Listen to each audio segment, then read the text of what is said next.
Good afternoon and welcome back. I'm Marcus Peter.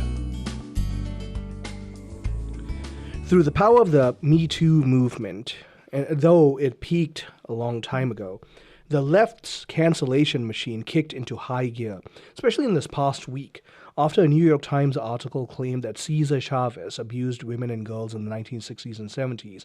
The left lost no time in immediately covering up and taking down his statues, erasing the Hispanic labor leader's name from monuments and holidays, and calling for schools and streets honoring him to be renamed. But whether Chavez was innocent or guilty, this instantaneous cancellation requires conversation. David Deavel joins us to talk about this. David is Associate Professor of Theology at the University of St. Thomas in Houston, Texas, and Senior Contributor at the Imaginative Conservative. David, my friend, great to speak with you again. How are you? I'm doing well. Thanks for having me on, Marcus. Always a joy to reconnect with you. And as usual, you write brilliant pieces. And I read this going, gosh, what an underrated intellect. You, sir. Oh, thank you. So, tell us about Cesar Chavez. Just for the sake of our listeners, help us understand who he was and why the fascination of the progressivist movement with this person. Yeah, so Cesar Chavez was in the 60s one of the major figures. He was a kind of symbol of Mexican Americans. He had been born in the 20s in Arizona. He went into the Navy. He served as a worker, and then he moved to California and became an activist for Mexican Americans, particularly in the labor movement. He led a couple of different groups. The main one that most people know about is known as the UFW, the United Farm Workers. And what they were trying to do was work for better work conditions for many of the laborers, particularly in the agricultural movement. So they would organize strikes, and boycotts of lettuce and of grapes and various things so that they could get better treatment. He was a symbol of everything that was supposedly righteous for the left. When he died in 1993, he was given posthumous awards. His day was made a kind of a national holiday of a sort. It was, most people don't get the day off, but many states had a Cesar Chavez Day. When Joe Biden entered the Oval Office 5 years ago, he immediately took down a bust of Winston Churchill and he replaced it with one of Cesar Chavez. So he was a kind of symbol of everything sort of Hispanic and of labor and that sort of thing. And then just a week ago or so, this report in the New York Times came out that not only had he been unfaithful in his marriage, but perhaps he had even committed sexual abuse and rape. And now immediately everything is being taken down. Streets are no longer being, having the signs taken down. Statues are being covered, and they're immediately saying this guy is gone. Can we attribute a kind of moralistic consistency to the movement at the lowest level, or is this an indication of something far worse? Well, I mean, I think this is the thing, is that it's being broadcast as, we have now taken care of this. But I have to say, it's very odd. If you read the New York Times piece and you read any of the other things that are associated, there's a lot of testimony there. And I don't want to say that that's not evidence, but there's no real hard backing for many of these claims. And the reality is the abuse and the alleged rapes, took place 5 decades ago, 6 decades ago. And so it's a little bit suspicious that all of a sudden we get, some reports and we immediately say, oh yeah, all that was true. And then we take it down. My question in my column was, well, look, I mean, if we're taking this for granted, does this mean that they knew it all along, or why would you accept this immediately?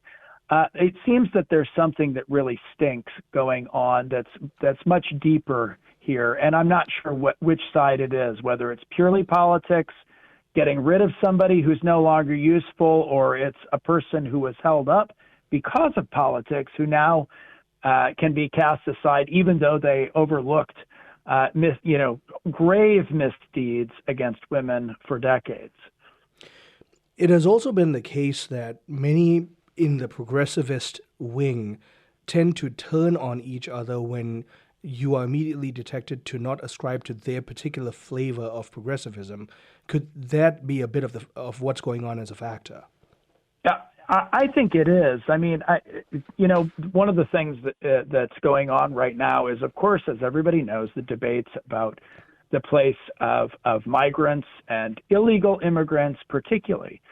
Cesar Chavez was, although he was a Hispanic, Mexican American, people used to say Chicano. These terms change over time, but he was a kind of a legend. But in the 1970s, he was very much against illegal aliens, and he was particularly angry because when he was leading these strikes, illegal aliens were brought in to serve as strike breakers. And indeed, he ran a campaign in the 1970s called the Illegals Campaign. Now today, many people don't even like that they say undocumented. But during that campaign, what his members did was they turned in illegal aliens to the authorities in order to be deported. And according to some of the stories that are out there, they actually engaged in violence against these illegal aliens serving as strikebreakers.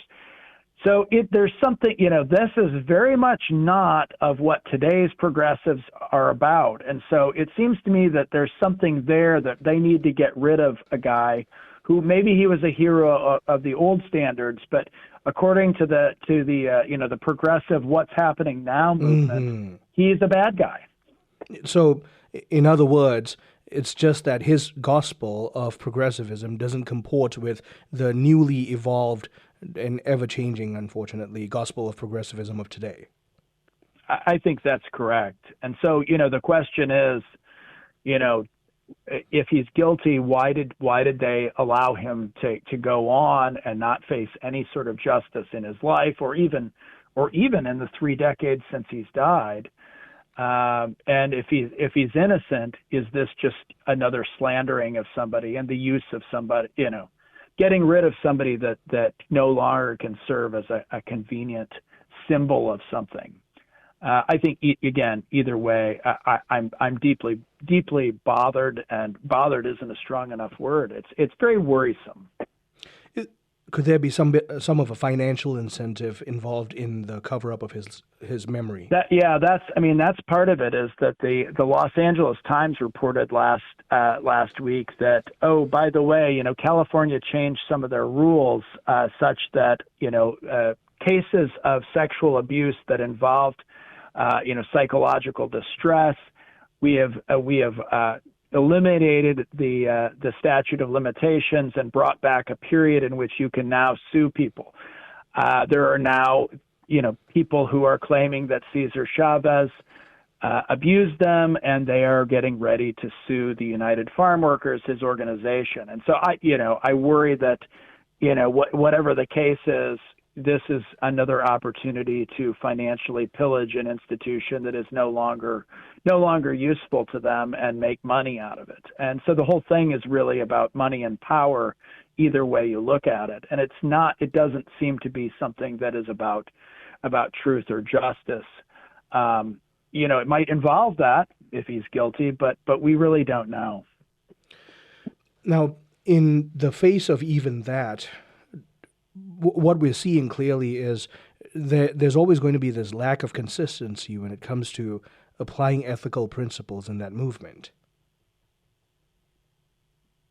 Yeah, that's part of the problem, is that there is no real consistency, and we've seen this for a long time with figures who have done what is understood on the progressive side of the aisle as, the unforgivable sins, the use of power in sexual relations. But if they're doing what you want, they let it slide. And if they don't do what you want, well, then you get rid of them. And that's just really a case of power and not truth. Yeah. And that's exactly what we need more than anything, consistent truth. My guest has been Dr. David Deavel, Associate Professor of Theology at University of St. Thomas in Houston. We've been talking about the left's cancellation of Cesar Chavez.